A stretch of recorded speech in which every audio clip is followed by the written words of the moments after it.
All right, Entree Architect community, it's 4 p.m. Eastern, which means it's time for the Entree Architect Context and Clarity live conversation for Thursday, February 23rd, 2023. Thanks for joining us today. As you get here, say hi, let us know that you're here, and let us know where here is for you. Where are you joining this conversation from? If we've never met before, my name is Jeff. I'm in Indianapolis, and I come here every weekday afternoon at 4 p.m. Eastern for one reason, so that we can find clarity around the things that matter most to you, the architect. It doesn't matter if you're the employee of a firm or you own your own firm. Maybe you've circled a date on the calendar. You said, hey, 2023 is my year and I'm on the runway to starting my own thing. Or maybe you started your own thing a year ago or 10 years ago or 27 years ago, and you're starting to rethink or reimagine what that firm could or maybe even should be. All of the topics that we cover, one topic every day, they all fall under the broad umbrella of the business of architecture, and they're all the need-to-know topics for the success of entrepreneur architects just like you. So thanks for joining me today. I am joined, as usual, for these Context and Clarity Live conversations by Katharine MacPhail. Hi, Katharine. Hey, Jeff. How are you doing today? I am well. I have somehow avoided a blizzard. Yeah, I don't know how you did that. Yep. I've avoided the snow blizzard. I'm sulking about not being able to get a drumstick blizzard, but that's a conversation for another day. It is. It's You great could, to have you could everybody make one here today. yourself. Well, yeah, I need to. I spent all of COVID perfecting my coffee game because I couldn't go to the coffee shop anymore. So maybe I should perfect my blizzard game now. Yeah, Maybe. shouldn't be too I'm hard. pretty sure my doctor wouldn't be in favor of that, but No, probably not actually. just won't say. Looking at the comments here, I see Scott Thrift. He's joining us on Twitch today. Welcome back, Scott. He says it's a snow day above the bay, which I don't know if he's up in Oregon or if he's in San Francisco, which bay he is at, but I think it's San Francisco. Yeah, I think so. Stay warm, San Francisco. That's all I can say about that. And Scott is also the first in the room today, which means that he's the winner of the John Kinney Memorial Crocheted Bathtub Award. Congratulations, Scott. Chris Novelli, welcome back from Massachusetts, and Jessica from Los Angeles, Yoko in Alexandria, Virginia. Chris, yes, indeed, it is Thursday already. Hang on to your hats. There's more to come. Janine, hello to you as well. Happy Thursday in Arizona. And Kurt's over there, also on Twitch. Wow, we've got a big Twitch audience today. Good afternoon, Kurt from Flint, Michigan. Chris says the Blizzard game needs lots of practice. Yeah, in my case, it definitely does. And Harold, welcome back from Michigan.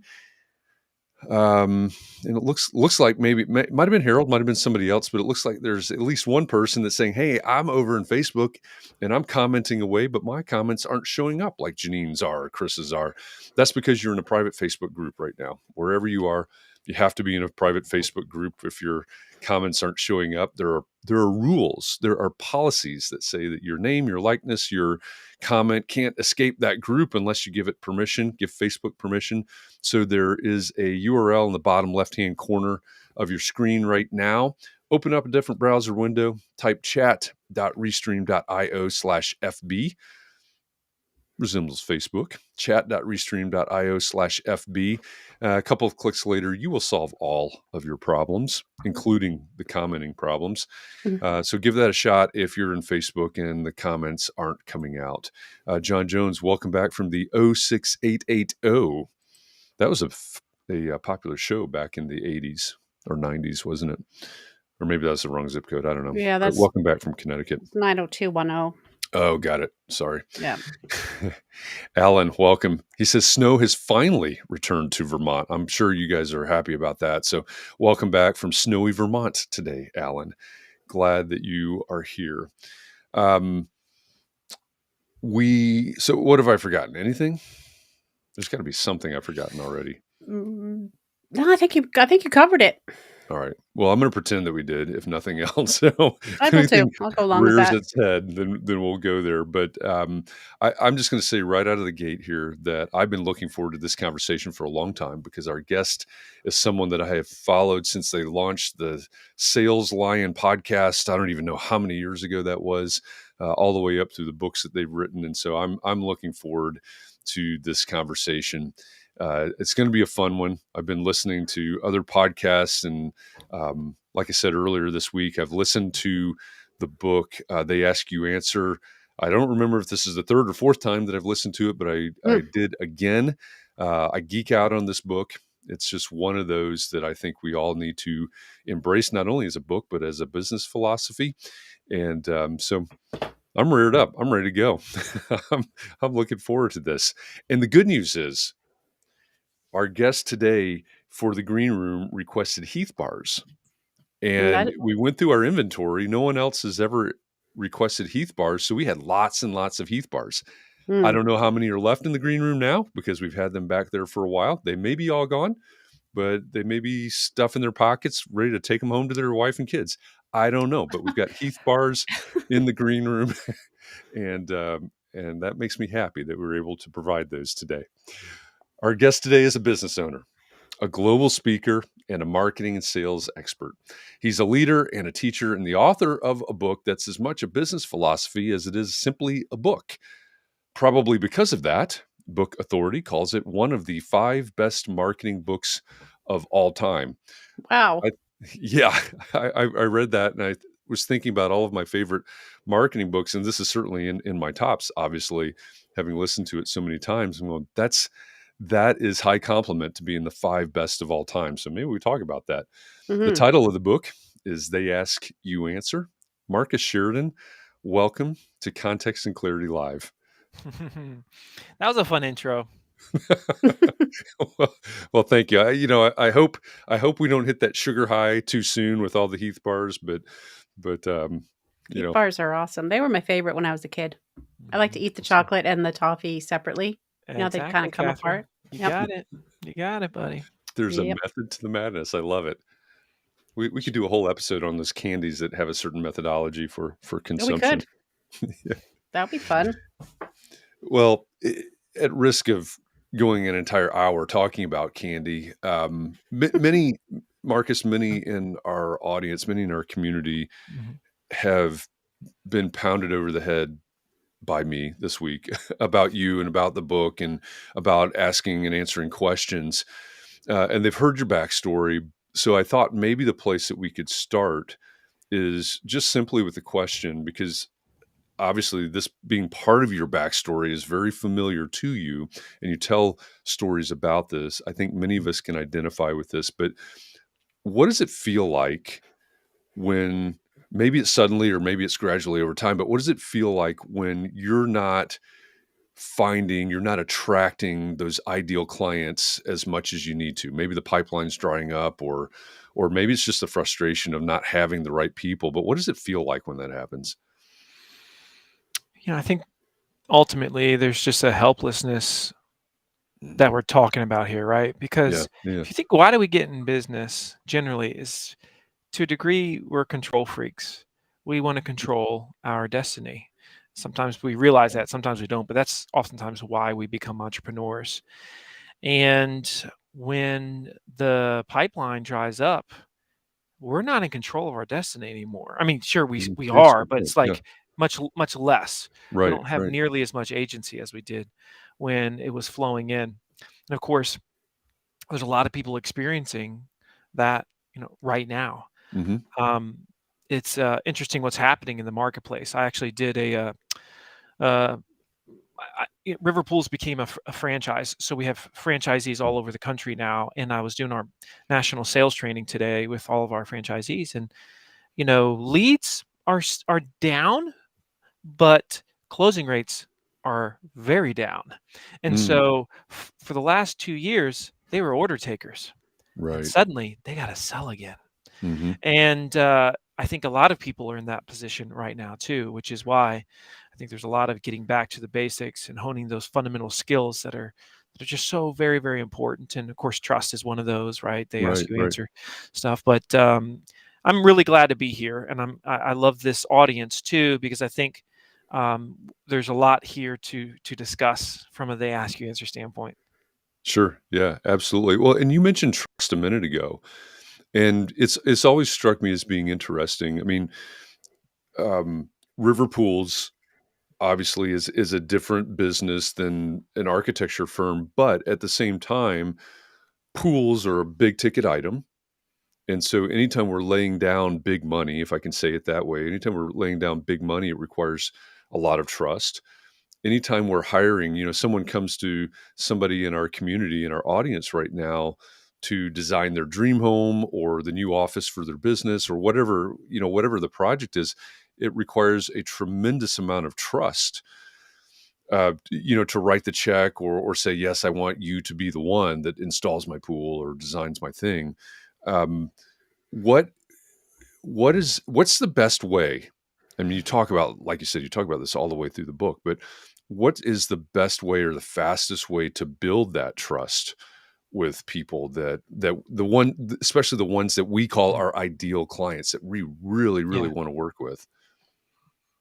Yeah, well, that is a loaded question. If I was forced to choose one, though, and this is mentioned in the book, but it's not a heavily focused area, and it's Mm, a subtle art. I know, like when we work with companies, I feel like this is the one skill I have to teach a lot. And in the book, I call it disarmament, which mhm. is the process of disarming your audience because naturally they come in apprehensive. Right, Uh, Let me give you an example.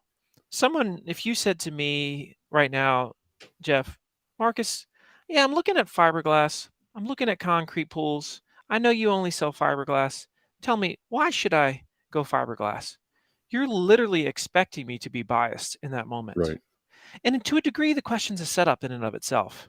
Because the smart salesperson, the smart communicator, in that moment, what they're going to say is, I don't know if fiberglass is right for you.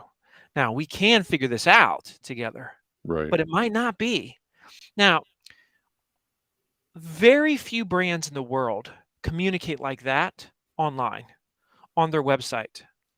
And so there is so much power when you're willing to say what you are, what you're not.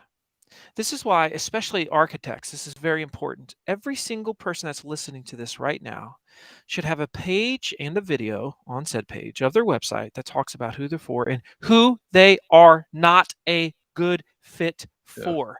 There is so much trust that comes the moment you're willing to say what you're not, because if you are, when you do, you become dramatically more attractive to those who you are a good fit for.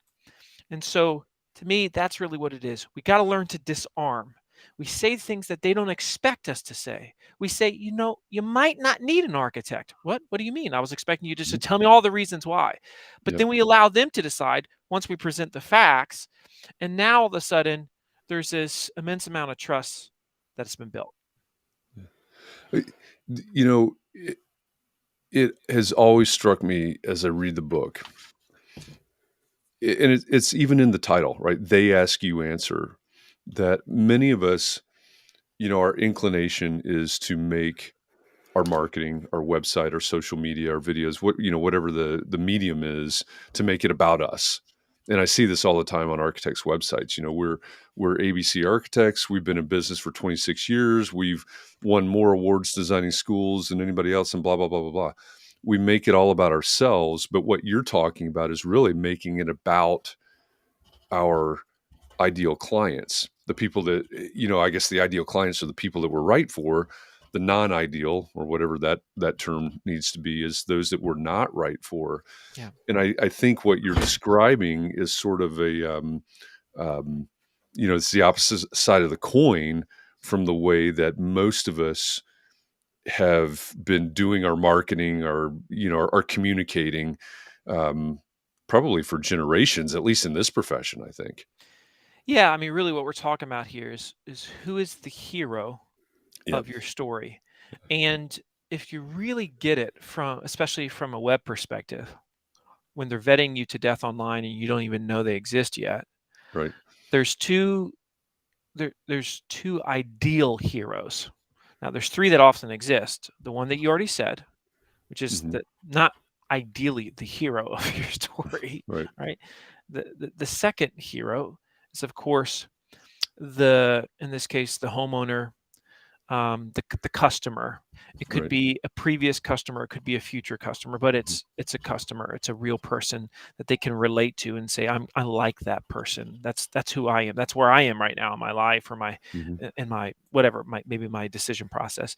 And the third hero, I would argue in many ways equally as important as the second one, is the problem, the question, the need, the Yeah. worry, the concern, right? And that's what it's all about, is can I give someone this incredibly transparent, honest, clear, incisive answer to this question, worry, fear, issue, concern that they might have. And to your point earlier, Jeff, a home, a building, it's a huge investment, not just monetarily, it's Mhm. emotionally a big deal. Yep. And what we find, what drives how much content somebody will consume before they make a purchase isn't so much as to how much it will cost.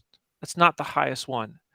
It's the fear of screwing it up Mhm. is the biggest factor that dictates how much content somebody will consume. And so it's like they've done all these studies, and it's like if you're getting the first gift you've ever given to, let's say, a partner, a loved one, you don't want to screw it up. You could spend days. You could read like hundreds of like articles or watch videos about this particular product because you don't want to screw it up, and it costs you $75. Yeah. So it wasn't money. It's I didn't want to get it wrong. I didn't want to Yeah. Yeah. miss. Same thing happens, of course, with any type of home or edifice. Sure. Yeah. Yeah. That makes total sense. And it strikes me that, um, of course, the people in our community, the architects in our community and in our audience, they may do residential design, or they may design laboratories for universities, Yeah. and those are very different clients, obviously. But I think, as you said, I think that motivator, I don't want to screw it up, whether it's the facilities manager Hmm. at West Virginia University, or it's the couple that's wanting to build their dream house. That I think that's still the case. So I think it's sort of a universal example there. 100%. And I'm glad you mentioned that, because sometimes people say, "Well, I don't know if it's really like that in the B2B environment." It's like, no, there's a lot. Right. They're thinking that my job's riding on this, my livelihood's riding Yeah. on this, or in this case, like this is a legacy decision I'm making, because this is going to be a WVU for the rest of time and eternity, and it's going to have, What's I'm going that? to be behind that. That's West Virginia University. Oh, So okay. was Jeff's excellent name drop there, because that's where I went to school. Okay. The Mountaineers. Um, One of the things that we see, one of the complaints, I mean, I've been around this profession for 30 plus years, and I don't think this has changed in 30 years. I suspect it went back, before my time. I suspect it will continue forward, but a complaint or common sets of complaints that I hear is, um, people don't understand the value of an architect. And of course, there's a spectrum of, Yep. I call it a spectrum of sophistication in clients. So if you have someone that's never hired an architect before, I'm going to call them fairly unsophisticated in terms from a client point of view, because they've not been through this process before, versus the facilities manager at WVU that does this all the time. So that's sort of my spectrum or my scale. But we hear that all the time. People Yep. don't understand the value of an architect, or they don't understand the difference between um, an unlicensed designer and a licensed architect. And even, why doesn't our professional organization do more to educate people? And again, I pull out the book and I go, I think we bear some personal Heck responsibility at yeah, our you own do. firm It's on level. you. It's on the Yeah. industry. And it's not on the dang association. It's Yeah. actually on the individuals, more than anything else, is what I've found. For years, I used to get annoyed. I'd go into homes, I'd give a quote for a swimming pool, because again, the swimming pool buyer is very similar to the, Mhm. in this case, to your customer, to the architect customer, at least on the B2C side of things, very similar. And oftentimes they'd say things like, "What? I thought a pool was only $30,000. I thought a pool was only $35,000, right? It was whatever crazy low number was." And for a long time, I got really annoyed. I'm like, "What's wrong with these people? Pools don't cost that. They cost a lot more than that." But of course, I'm thinking These people are dumb. Who's dumb? I'm dumb. Why? Because I allowed ignorance to exist in the marketplace. When you allow ignorance to exist in the marketplace, which occurs from a lack of education, what happens every single time? Commoditization effect. You just see it over and over again. So when someone thinks that two companies are offering the same product or service, essentially, they're naturally just going to choose the cheapest one. Yeah. If they can't decipher the difference, they're going to choose the cheap road. It's not because they're cheap. It's because, in this case, they're ignorant of the value of the thing. And so it's the onus falls on that company within that industry to educate the marketplace. And in 2023, we ain't got no excuse. It's easier than it's ever been. Like in 1995, the year I graduated high school, yeah, the year before the internet takes off, yeah, you got excuses, right? Because it's like it was the digital, the David couldn't beat the Goliath so much back then. Today, digital David wins over and over and over again and beats Goliath all the time online because they're willing to talk about things. They're willing to explain the things. And in this case, once again, we're talking about, let's say, value, which, by the way, an idea, as soon as you said that, Jeff, there's a whole series of videos and articles, because my brain has to think like this, that came to my mind.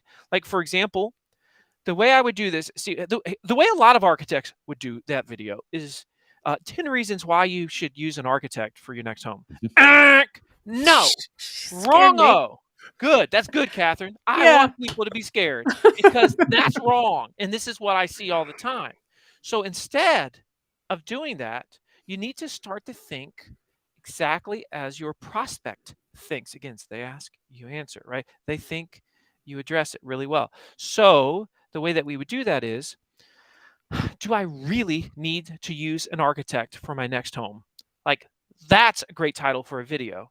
Is an architect really worth it? That's a great title for an article or a video. But how often do we word it that way? Not very often. Flip it around. Therefore, we don't immediately draw them in and say, and that's that disarmament that I was telling you about just a minute ago. Immediately saying it like, well, really? Wow. Okay. Made me flinch. You got my attention now. That's power. So if I take that responsibility on, right? It's not the association's responsibility. It's my responsibility to educate. What about my competitor that's down the street? Are they going to benefit from me creating these videos or the blog post or, whatever the medium is? Are they going to benefit from me educating the public? Is it going to backfire on me, or is it just something that I just have to run with the process and trust it? Yeah, I got a few answers for this one. So first off, all boats rise, which I come from a very abundance mentality mindset. I think there's room on top for everybody, which I think is beautiful. And when I started They Ask You Answer for my fiberglass swimming pool company in 2009, 8% of the residential pools that went in the US were fiberglass. 8%. Today, the number is something like 23, 24%. And so how do you get a lift of 16% nationally? You only do it through education. Every single one of those fiberglass companies has benefited from river pools. Every single one. Because we took an industry that was almost non-existent in the US. That was like, if you go to Australia, about half the residential pools, fiberglass, right? So it's completely different. But here in the US, it was a concrete vinyl market. So we had to introduce it. We do that through the power of great education. And so all rise. And one last thing I'll say about that too is, before I started speaking like globally to different companies about these principles, I was teaching the pool industry. That was like my first big talks I ever gave was in the swimming pool industry.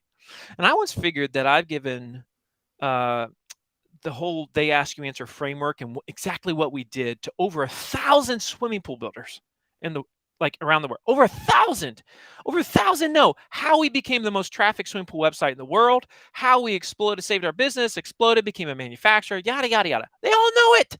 Guess how many have done it even half as well out of the 1,000? One. 4? Oh, 1. One.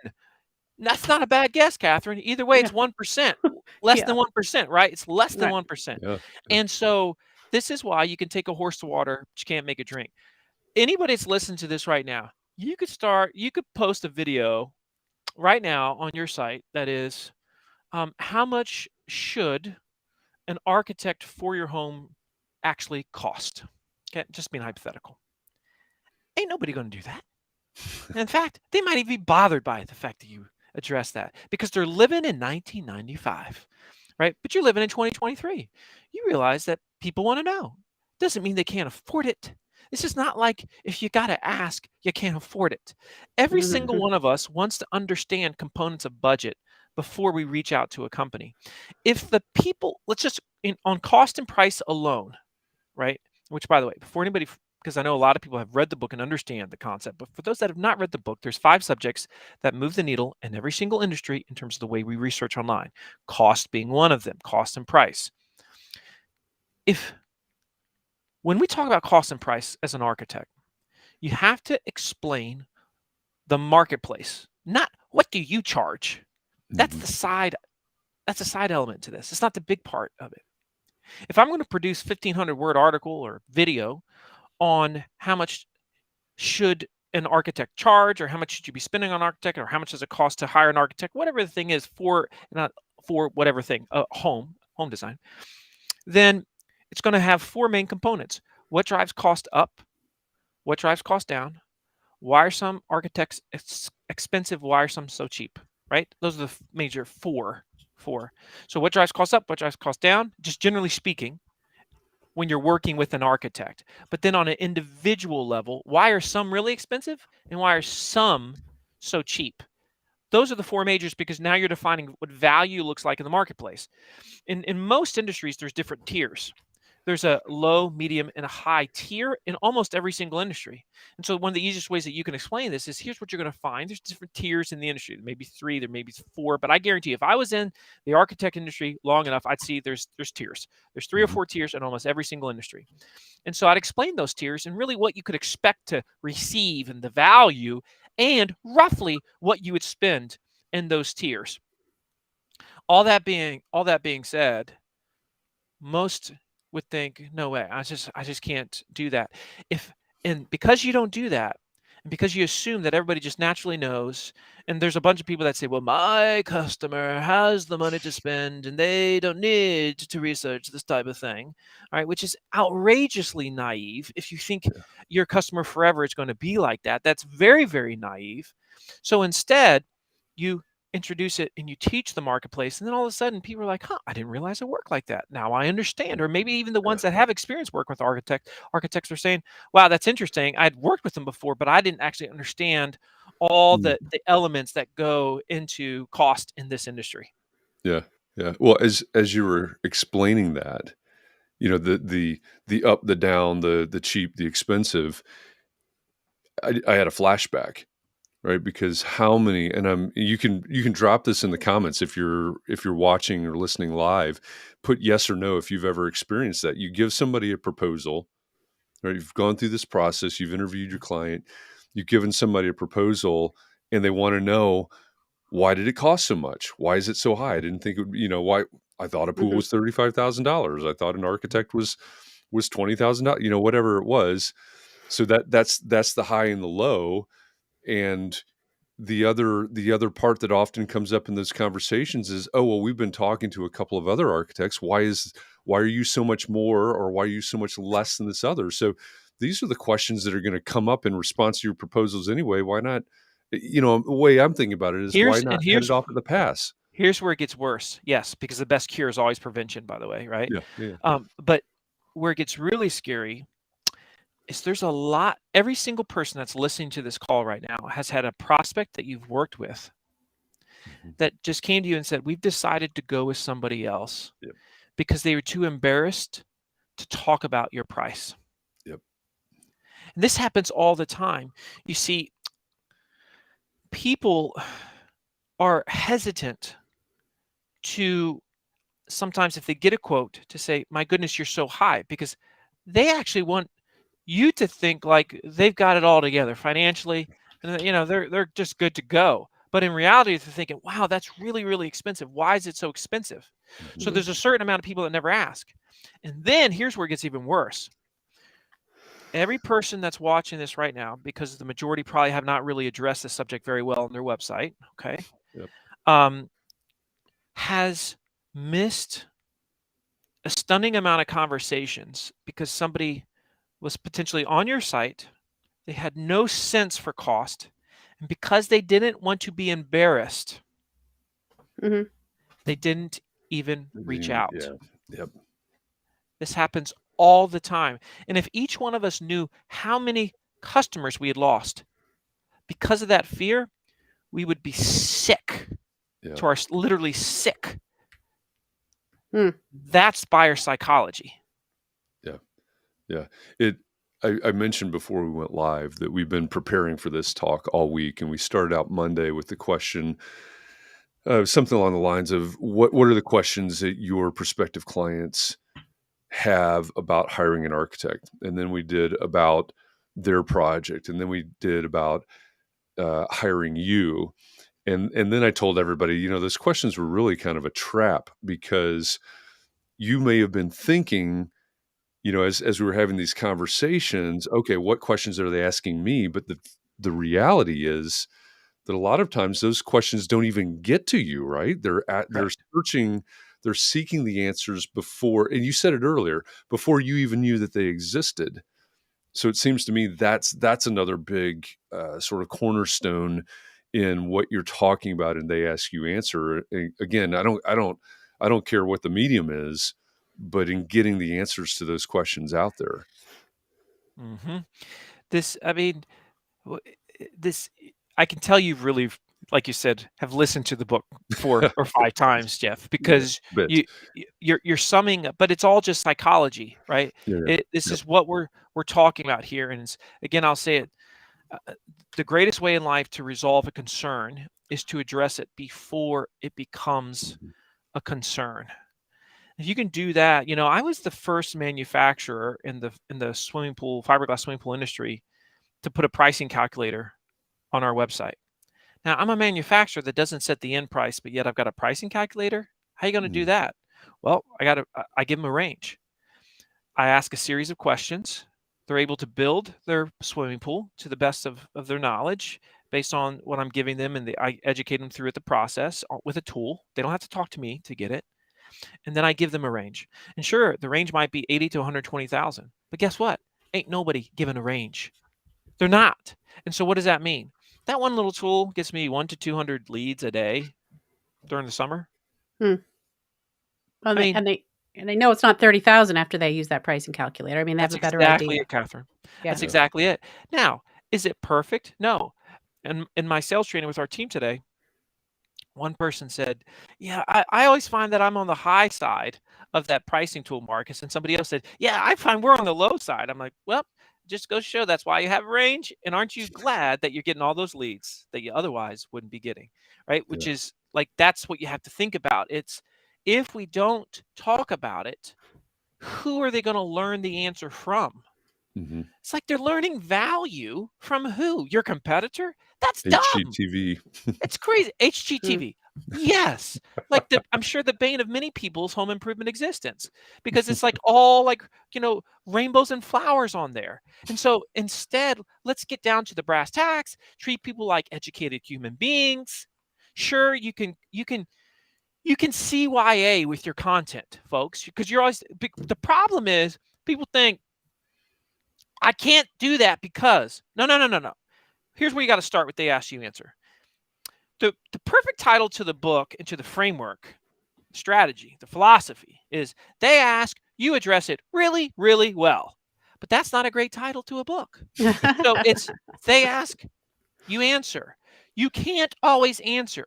You can't always say, here's going to be your exact price, or here's what you should do, or here is here's the best architect in such and such state for hospitals. You can't always give exacts, but you can always address the question. And that's the battle that we're waging. You realize if you just address the question, you're already ahead of 90% of the marketplace in terms of your competitors. I mean, you're already crushing. And so, just doing that puts you in very elite status. Yeah.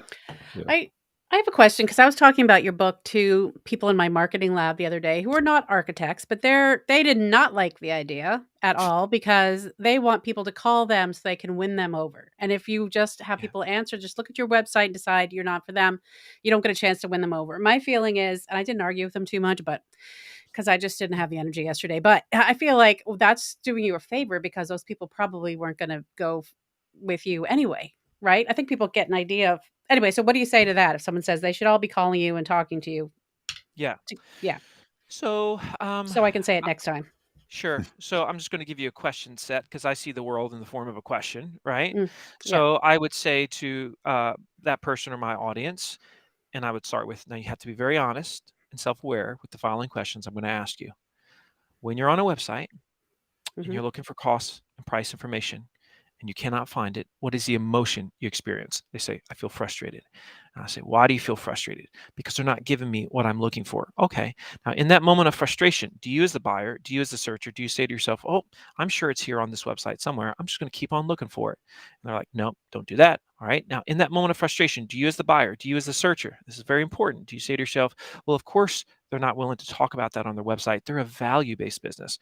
I'm going to call them on the phone instead. Ha, laughable, right? You don't do that because you as the buyer, you as the searcher, you keep doing what? Well, you keep searching and you search until what happens? I find what I'm looking for. And generally speaking, whoever gives you what you're looking for, they're going to get what? Well, I guess they're going to get my business. So that's your psychology. That is your behavior.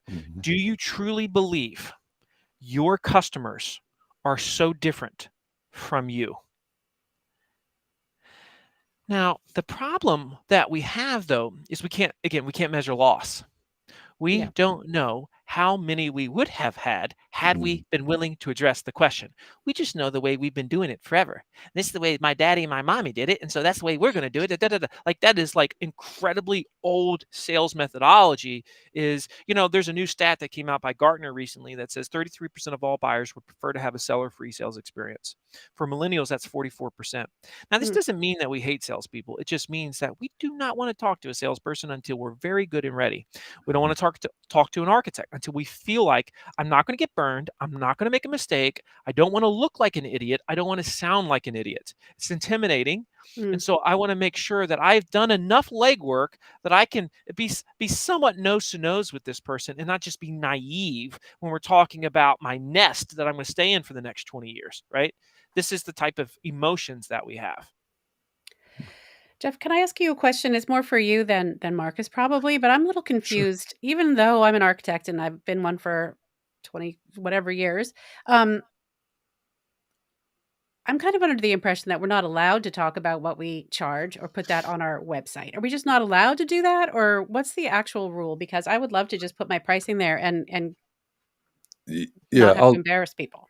I'll try to get this as accurate as I can, and if I get it wrong, someone will certainly correct me. But the American Institute of Architects got in trouble with the Department of Justice. Well, I forget. I think in the 70s. Yeah, maybe it's 70s or 90s. I forget which. But they had to sign a consent decree with the Department of Justice that says within the institute, you can't discuss fees. So basically, it was about price fixing, right? That doesn't say that Katharine can't discuss fees. That doesn't just say that Marcus can't discuss fees. Jeff can't discuss fees. It means that we can't collude. We can't, as an organization, collude to fix fees, but it doesn't take away your freedom to discuss fees. But there are a lot of people that have that in their brain. And there are a lot of it's actually, I believe it's still stated in the AIA Code of Ethics about discussion of fees, but it comes down to collusion. It's an agreement between the American Institute of Architects and the Department of Justice. You didn't sign that. Even members of the American Institute of Architects did not sign that. But I think Mark's comment here is really, really good. We can discuss fees all day long, but we can't collude. If anybody's listening to this right now, open up Google just so you can see the search bar and type in how much does an architect cost. Oh my gosh, don't do that. Don't do that. The Home Advisor says it's $3,000. No, but don't even hit the enter button, because as soon as you hit how much does an architect cost, and you just leave it, it says how much does it cost? How much does it cost to design a house? How much does it cost for a remodel? How much does it cost to design a home? How much does it cost for an addition? How much does it cost to build a house? How much do they cost per hour? How much does it cost to design a kitchen? So these are all actually separate questions that I would be addressing on my website, because they all merit a different answer. So how much does it cost to hire an architect for your bathroom is different than your home, is different than an addition, is different than your kitchen. Those are 4 separate questions that they merit, based on the They Ask You Answer framework, for either articles, for videos that are really explaining it well. Now, certainly there's going to be some overlap there, because again, there's going to be factors that drive the costs up and down that are similar. But I have never found a situation where we couldn't address something. I have found situations where we couldn't give exact answers. Even in highly regulated, compliance-based industries, we can address these things. Yeah. The one thing that I was thinking about earlier was that it's interesting. To me, They Ask You Answer was sort of the phoenix out of the flame of 2008 and river pools, et cetera. And in juxtaposition, one of the great things about this community is that we see new firms being born all the time. I would say during COVID, I at one time I was keeping track of this, but during COVID, we probably had 6, 7, 8 people start their own firms for various reasons. So if we look at, what you did, what you learned to survive in those days, and compare it to somebody that's just starting today, if there's somebody in the audience that maybe just started their firm, or maybe they're thinking, I know there are a few that are getting ready to launch their own firms, what would be your advice for somebody that's ready? They're just about to come out of the gate, start their own thing. They need to get off on as solid footing as they possibly can. And I think they have an opportunity to disrupt, maybe, in the way that they approach their marketing and their communications. What would you do if you were starting out fresh as an architect in 2023? Well, can I give a few different answers here? Absolutely. So there's just I want to give you some high level philosophical answer, and I want to give you actual strategic answer too, for 2023.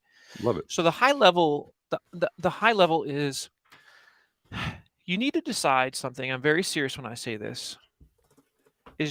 Do I want to be a rule maker or a rule follower in my industry? That is a choice that you have. Do I want to be a rule maker or a rule follower? Because in order to make rules, there's one other rule. You got to break rules. For example, in this industry, one of the rules is, and I'm putting it in quotes because it's not really a rule, is, well, we can't really talk about fees. Oh, hell yeah, you can. You can talk about fees a lot. You might not be able to say certain specificities, but you can talk a lot about how the industry works in terms of cost of fees, etc. And trust me, there's thousands online right now trying to figure this out, because I just did the searches, and it's prolific. So somebody's got to step up. Now that person's going to break some rules, but the rule breaker becomes the rule maker. I can recall it was like 6, 7 years ago. I was speaking to all these boating manufacturers. And most of the folks that were in the room were like offshore boating manufacturers, yada, yada. And I said, every single one of you within the next decade is going to have a calculator on your website that's going to give price ranges, and you're going to have a build your boat tool on your website. I almost laughed out of that room. Almost laughed out of that room. At least 60% of those dudes today, they got a pricing calculator on their website. Because what happens? One chip falls, and then 2 chips, and then 4, and then 8. And it's how it goes over and over again. One other thing about this rule maker, rule breaker, because this one gets me off. I think the dumbest quote of all time that we celebrate in business is the stupid Henry Ford quote, which he was a genius, by the way, okay? But the stupid Henry Ford quote of, you can have any model you want as long as it's black. That's the dumbest quote in history that we celebrate, because that quote, that mindset almost got Ford in bankruptcy the first time around that they started having me. They were the huge market leaders. Nobody could touch them. He got cocky and arrogant, and he didn't want to change. And because he didn't want to change, somebody came around and broke the rules, and they became the rule maker. He became a rule follower for a season at a time. That's how it works in business over and over again. Okay, so you got to have a mindset. That's the first part. Now, for the actual strategy in 2023, and this isn't found in the book, but I'm telling you, this is what I have an architect client right now I'm doing this with. And this is unbelievably effective for 2023. Don't anybody freak out when I say this, like, oh, I can't do this, because you can do this. I can't wait to hear what it is. It's a short form video, specifically YouTube Shorts, Mhm. Facebook Reels, and Instagram Reels, and TikTok potentially. Now, why are those so dang amazing? Because you make these videos upright on your phone. There's no production cost almost whatsoever. And you just have to learn to quickly show a story. Let me give you an example. I have an offshore fishing company. Okay, so I have a commercial side of the company, and then I have a charter side of the company. And so we just had bluefin tuna season. So I decided to make a short one day when we were reeling in one of these monster bluefin tunas, like you see on the TV show Wicked Tuna. And I just pulled out my phone and I showed how we bring the tuna into the boat. Okay, now this is common for anybody in the industry, but it's not common for you. Right. So I recorded this in a minute, and on Facebook it's done 1.6 million views. And on YouTube, I think it's like 700,000 views. And so combined, I think it's probably like a quarter of a, I think it's like 2.5 million-ish for this 1 minute video that I did. And far and away, the greatest returns in terms of scaling awareness of your brand in 2023 is short video. But again, I'm not saying make short videos. When I say short video, I'm talking about using the platform of YouTube Shorts, Facebook Reels, and Instagram Reels, and showing a story. So the story might be, if I was an architect, let me give you an example. I would do a time lapse with my phone of me doing a set of drawings for a house. That's an example. That's really interesting. That's really, really cool. All right. I'm fascinated with that. Another example of it could be just 1 minute, like recommendations about designing your home and mistakes people make. Another one could be like, okay, here's 5 of the most popular countertops that we're seeing that people love in 2023. And it's fast, bam, bam, bam. And the key to a short is that it's quickly changing from one scene to the next scene to the next scene. So you're showing one material and then new scene, second material, new scene, third material, less than 1 minute, takes you almost no time to do. And the returns are just phenomenal. I've been doing it with a lot of clients. I absolutely love it. And it's killer in visual spaces. And guys, we're in a visual space. Yeah. If you're not doing shorts, you're missing an opportunity. I guarantee your peers probably aren't doing them. Yeah, this is true. I've been watching, and I know Katharine has before me even, but we've been watching TikTok, and the small number of architects on TikTok. There are several that are doing fantastic short videos there, but they're not, the number is not large. It's not high. If you said I had to put all my eggs in one marketing basket, don't even buy the ask you answer. Just start doing short videos. Now, long term, they ask you answer is your key to having incredible, sustainable, scalable growth, and to being able to pick and choose your customers. There's no question about it. But short term, I would be doing short video. Yeah, I love that. You mentioned earlier, you started to touch on the and I realize we just have a couple of minutes left here, but you mentioned the 5 topic pillars of the best topics for this type of content, and you started with cost, but I think we left off there because we were focused a lot on cost. What are the other four? So cost, problems, comparisons, reviews, and best. Let me give you an example.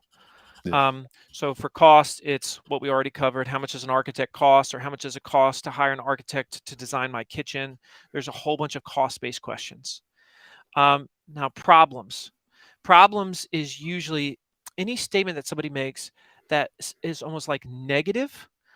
Is it true that somebody told me that your competitor said that? Okay. Mm. For example, do I even need an architect for my home? Right. That's a fear-based question. Okay.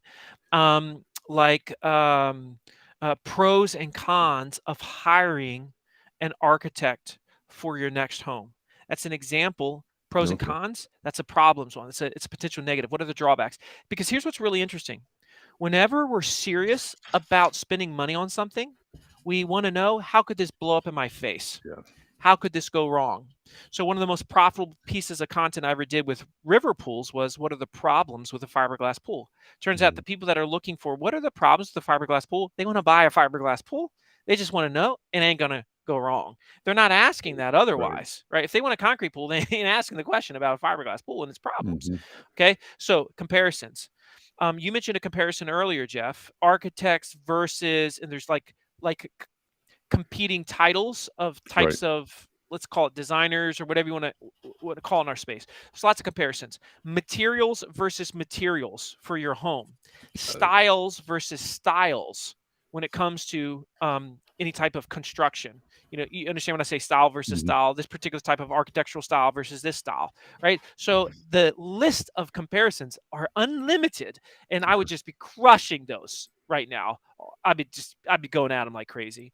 Then you got reviews. The thing about reviews is you want to have the good, the bad, and the ugly. And so if you're going to talk about, and again, I'm just, if you're going to introduce some new type of countertop, to your, and I don't know even know if the people on this call do countertop, but let's just say they did.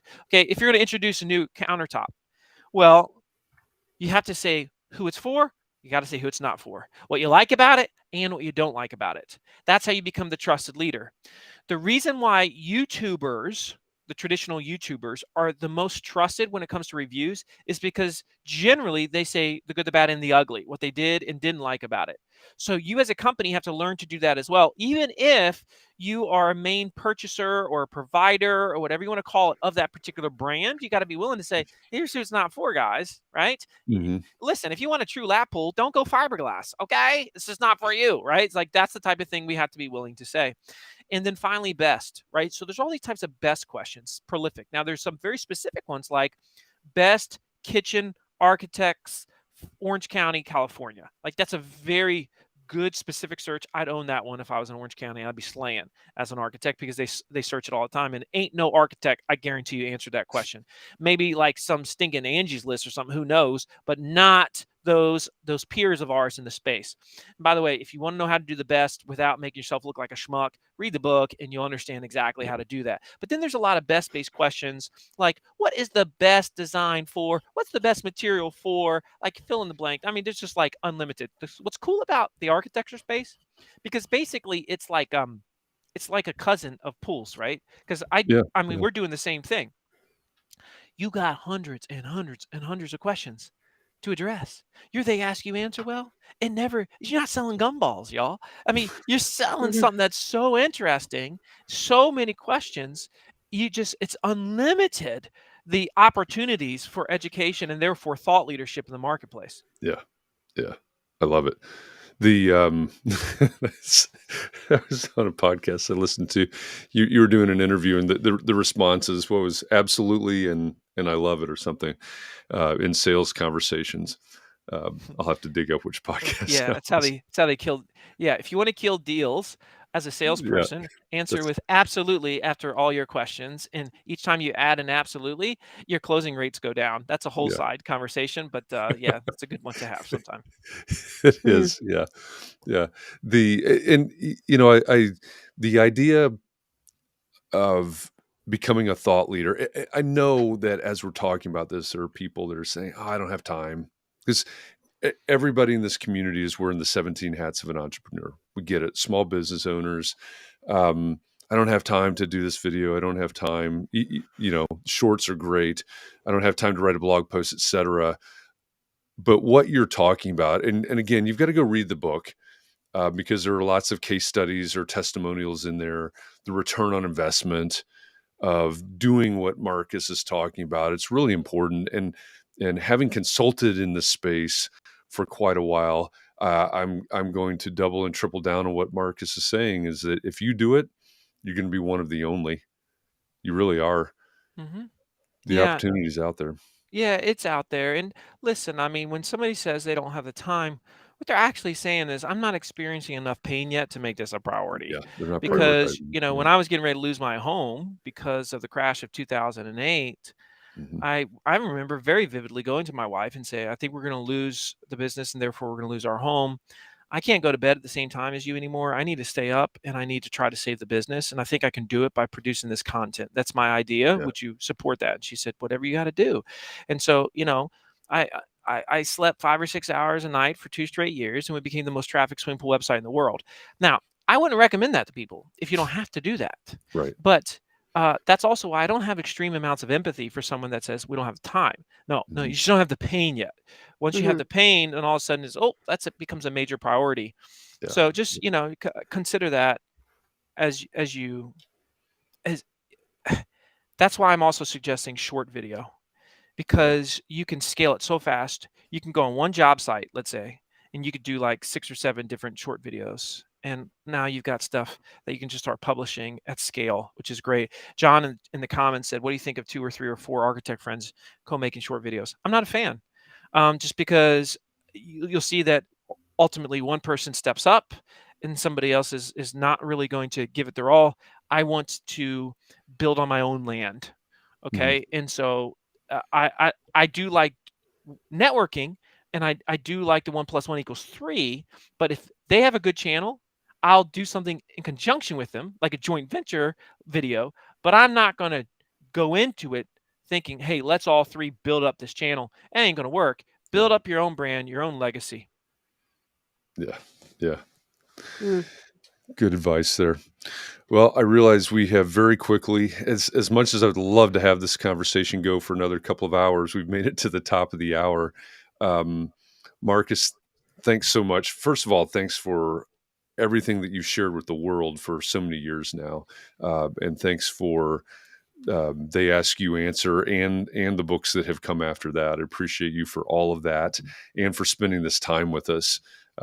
It's been I think it's been valuable. I don't know if you saw this comment earlier, but I think it was actually John said maybe 45 minutes ago. He said, spoiler alert, this is about to become a context and clarity instant classic. So I already know that our audience, our community here is feeling like they got a lot from this conversation. So thanks so much for the conversation.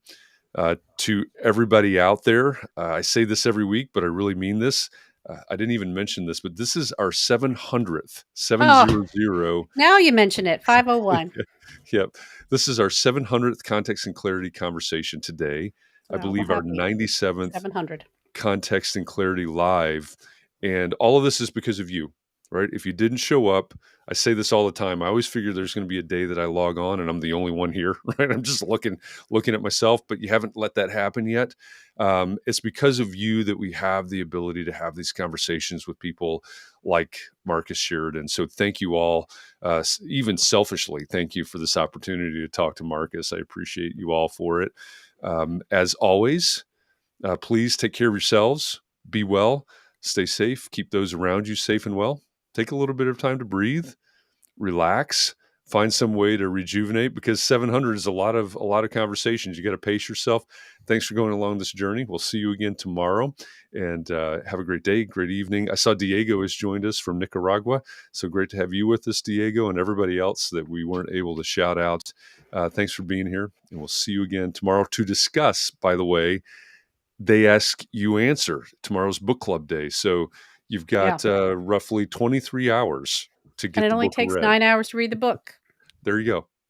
There you go. See you for that discussion tomorrow. Thanks, everybody. Thanks, Marcus. Thanks, Katharine. And we will see you on the other side.